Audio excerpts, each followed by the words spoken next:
would consider this to be like a bad air quality day. So limit your time outdoors, close your windows and that sort of thing. So it's just kind of like maybe a code yellow type of day. Right now the weather conditions are favorable to us as far as the wind is concerned. We have not had any reports of any complaints in surrounding neighborhoods. Again, this is a large complex that stretches between these two large roads, Trevilla Road and Shady Grove Road on Piney Meeting House Road. And there is no danger to the surrounding, no fire danger to the surrounding community. Again, our main concern right now is environmental, and we continue to monitor that, but we think things are manageable right now. Again, just consider it to be a bad air quality day, and we continue to watch that. So stay tuned to local officials from emergency management as far as additional information as far as that is concerned. Pete, any idea how this actually started? No, we haven't had a chance to get in there and make that determination yet. But there are, in a process like this, there are a lot of moving parts. I believe it is a natural gas fed process. They have a boiler.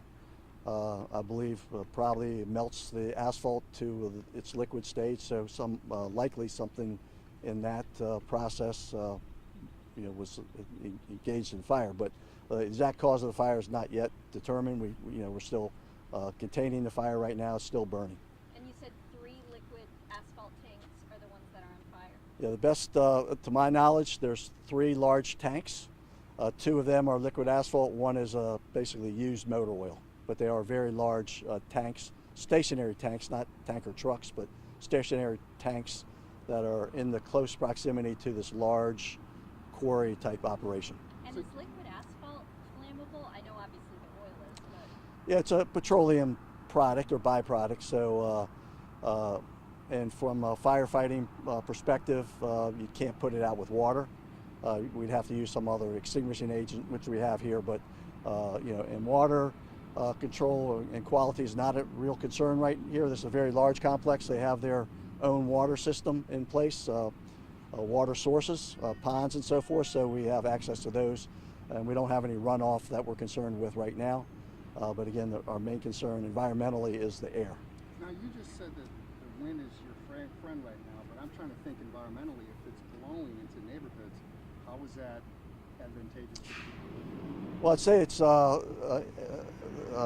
we're taking advantage of the weather conditions because it's not real windy. The smoke is rising. We're at a high elevation where the fire is located, so it's not, you can see it's kind of going over the closest neighborhoods. So they might smell something, but we don't think it's at a concentration. At this point, as far as our monitoring has indicated, it's not at a concentration where it's a health hazard, but just like a bad pollution day, any kind of smoke, limit your time outdoors, maybe close your windows if you're concerned about that. If you have a health hazard, pre-existing condition, just be aware of that to limit your time outdoors essentially. And this could just keep burning throughout the evening, correct? Yeah, we believe it's going to be a protracted incident. Right now, that's what our course of action is. It's burning.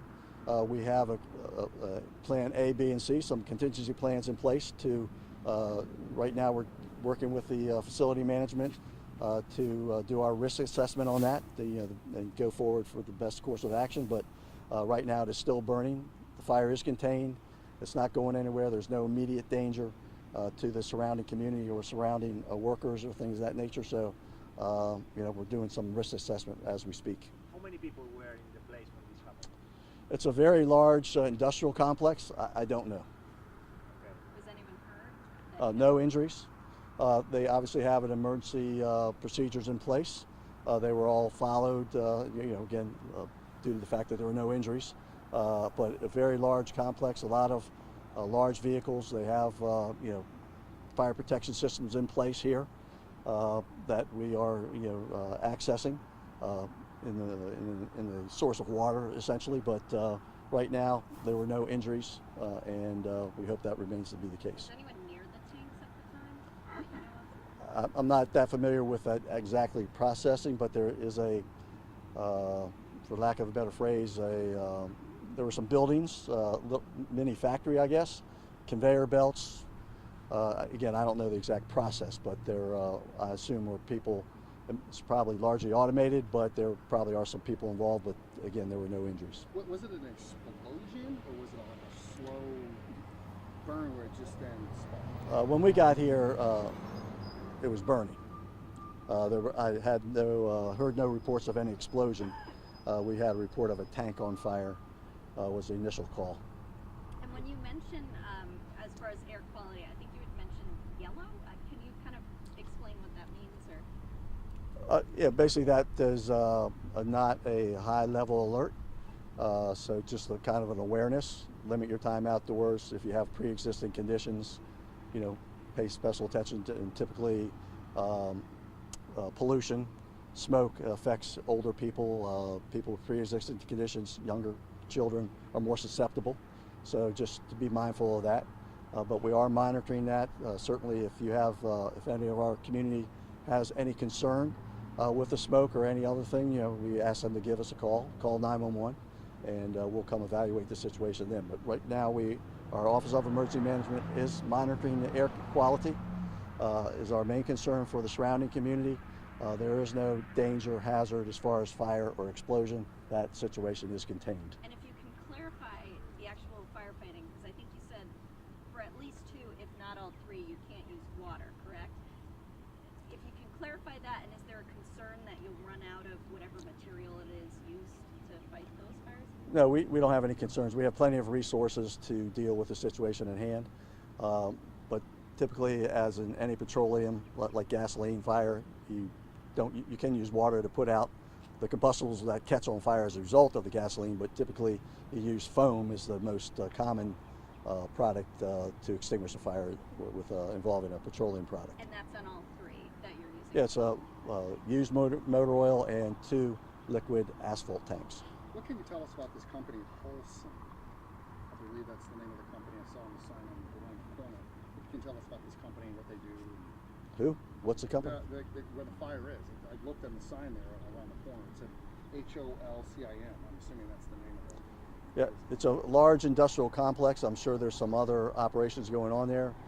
To my knowledge, it's a FO Industries. It's an aggregate. It's a quarry operation. They probably have a number of other companies that are part of that process. I'm not familiar with that one. Pete, how unusual is this, and do you guys train to handle this?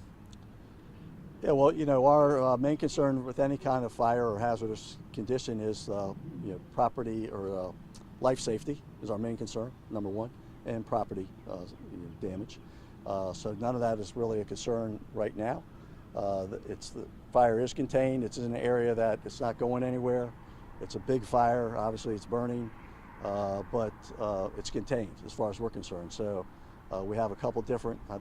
When I came down here to meet you guys, they were discussing some of the possibilities, doing that risk assessment.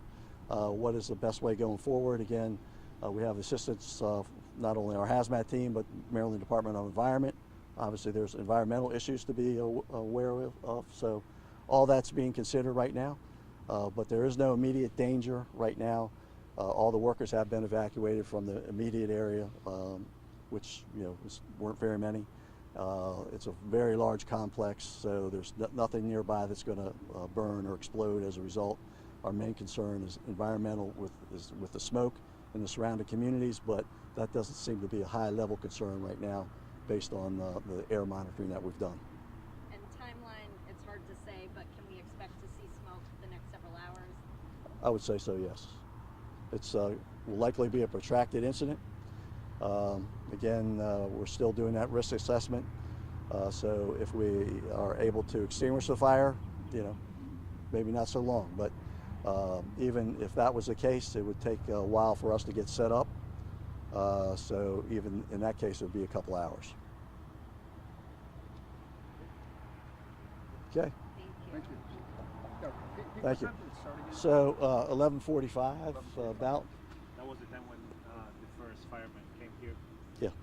So it's 2:15. I'll see how it goes, but an hour or so, I'll try to give you another update if you're still around. And will that, if we're driving around, will that be back here, or will that be on Twitter, or? Okay. Will you just send an email or? Well, this is a good safe place, so Okay. this will be our jumping off spot. But Okay. I usually will throw something on Twitter. Okay, we'll if I keep an can. eye. I know you're really good with I'm Twitter. gonna go back and see what's going on. And, Okay. Can we And- drive up that? I'm sorry. Can we drive up that way, Pete, or no?